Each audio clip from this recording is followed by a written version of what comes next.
Bom dia pessoal, eu sou o Dilton Pacheco, sou guia de turismo e hoje eu vou apresentar para vocês essa unidade de conservação que é o Refúgio de Vida Silvestre Morro do Lampião, que fica aqui em Florianópolis, na região centro-leste da cidade, e é cercada pelos bairros Campeche, Rio Tavares e Novo Campeche. Então a gente vai conhecer uma unidade de conservação das 9 que existem em Florianópolis. E só que essa unidade de conservação, ela tem umas peculiaridades históricas que vai muito além da sua representação para a conservação da vida selvagem.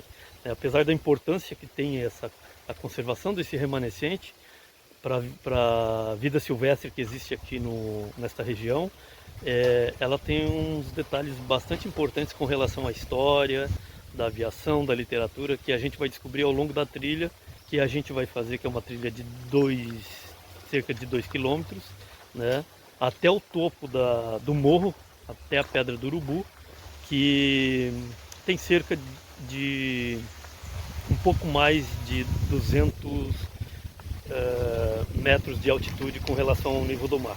Ok? Vamos nessa?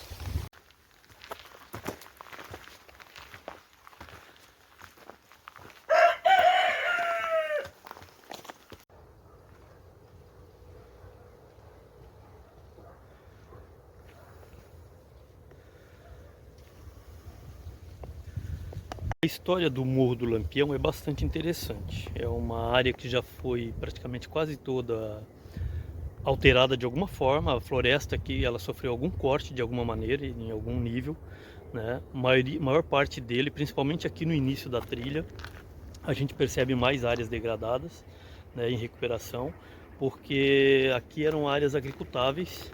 E à medida que as pessoas foram substituindo a agricultura por outras modalidades de renda, a floresta começou a tomar conta dessas áreas agricultáveis, e com isso a vegetação está se regenerando, né? Quando a gente subir mais para o alto do Morro do Lampião, à medida que a gente vai seguindo a trilha, a gente vai perceber que a floresta lá ela tem uma composição mais densa, com árvores de portes maiores e uma configuração diferente dessa aqui do início. Dois personagens importantes na regeneração de floresta. Quando a floresta está se recuperando, esses aqui são os primeiros arbustos. São várias espécies que são chamadas de vassoura, né? Essa aqui é uma delas. E outra que chama bastante atenção, até pelo seu porte, é aquela lá em cima, que é a embaúba, né? Ou pau-formigueiro.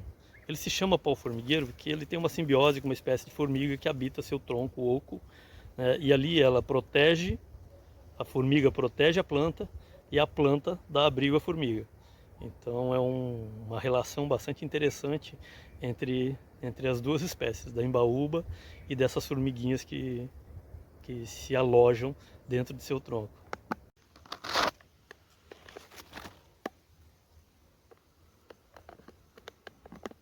Bom pessoal, um dos problemas enfrentados pelas nossas unidades de conservação são as espécies exóticas invasoras, como é o caso da piteira e este capim aqui, que algumas regiões chamam de capim cameron, que é usado para forragem do gado, e ele é oriundo da África, originário da África. Ambos não têm predadores aqui, por isso que eles se adaptaram tão bem e competem muito com a floresta. Então, além de exóticas, elas são invasoras porque elas trazem sérios problemas para as espécies nativas daqui da nossa Mata Atlântica. E para a unidade de conservação é um problema muito sério porque compromete a regeneração dessa floresta. Quando a gente observa toda essa paisagem, toda essa vista linda aqui, recortada por praias, montanhas, lagoas e toda essa vegetação, é difícil imaginar que somente menos de 5% de toda essa floresta nunca sofreu algum tipo de corte. Mais de 95% já sofreu algum tipo de corte, por isso que a ilha de Santa Catarina tem 9 unidades de conservação, entre elas unidades nacionais, estaduais e municipais, que foram criadas justamente para conservar essas áreas que estão se regenerando e impedir que o avanço da urbanidade, né, o crescimento desenfreado o crescimento urbano desenfreado venha a comprometer essas áreas de verde que ainda existe aqui na nossa cidade. Portanto, proteger esses remanescentes florestais vai garantir não só a sobrevivência de espécies que habitam essa região, mas também a qualidade de vida da população da cidade de Florianópolis.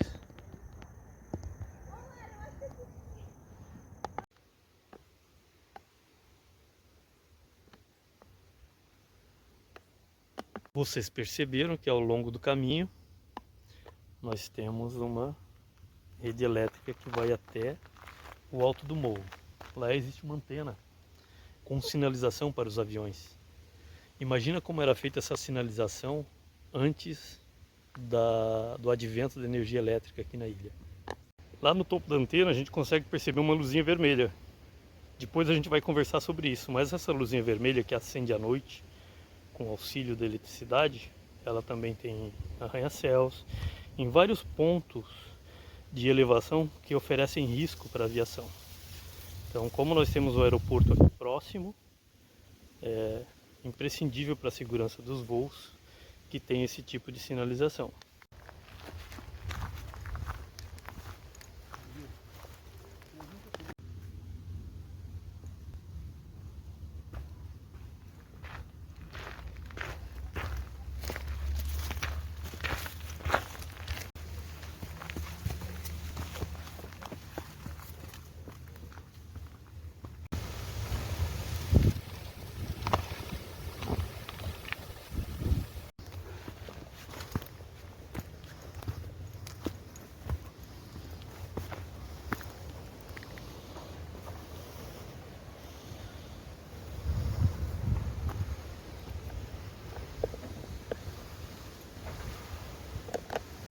E os urubus estão aqui mostrando o porquê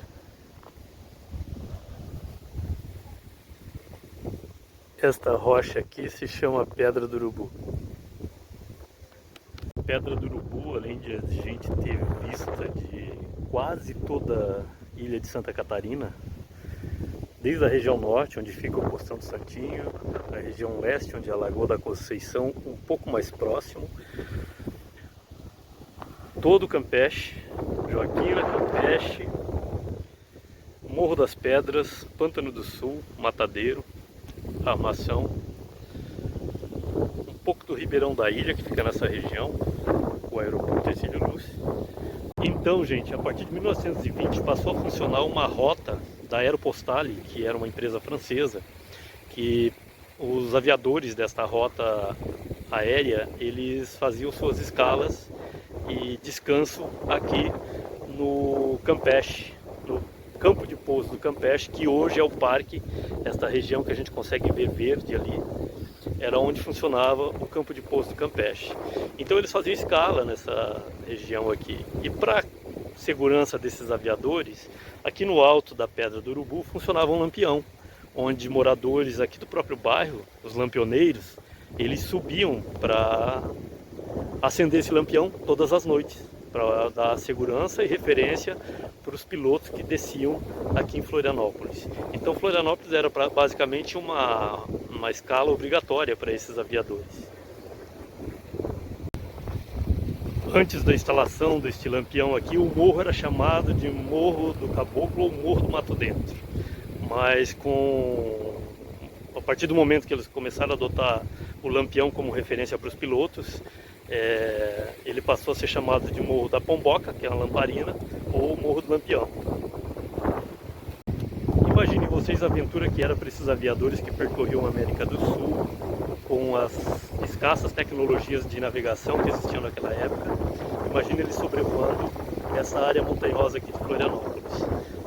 E tem um ponto muito importante a respeito desses aviadores, tem um detalhe bastante importante, que liga o Morro do Lampião à história não só da aviação intercontinental, mas também a literatura mundial. Um dos aviadores que costumava descer aqui de 1939 até 1941 é o escritor do segundo livro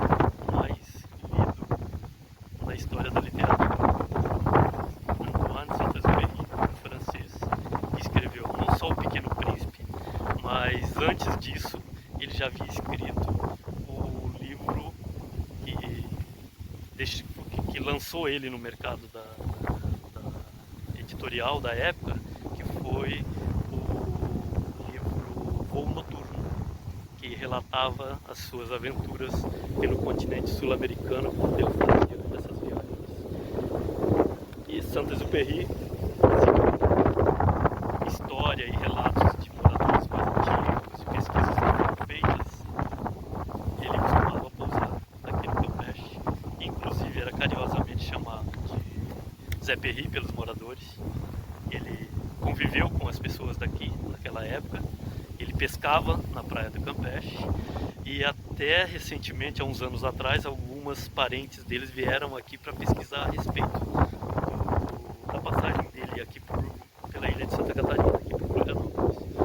Então, o Morro do Lampião, ele, além de ser uma unidade de conservação importante para a qualidade de vida das pessoas, para a conservação de espécies animais e vegetais, ele também tem uma importância muito grande na história da aviação, porque ele fazia parte de uma rota intercontinental e tem uma relação, talvez até tenha sido uma grande inspiração para o Saint-Exupéry para escrever seus relatos das suas aventuras pela América do Sul, como é o caso do livro Voo Noturno. E em homenagem ao Saint-Exupéry, na Avenida Pequeno Príncipe, e no parque do campo de pouso tem um monumento que homenageia não só ele, mas também o livro Pequeno Príncipe.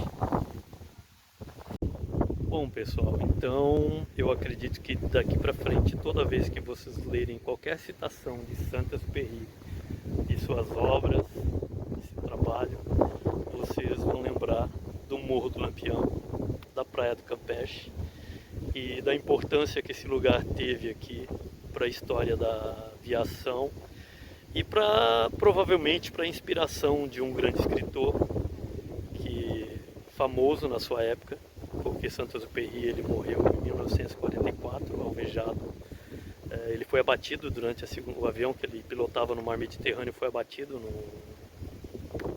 durante a Segunda Guerra Mundial.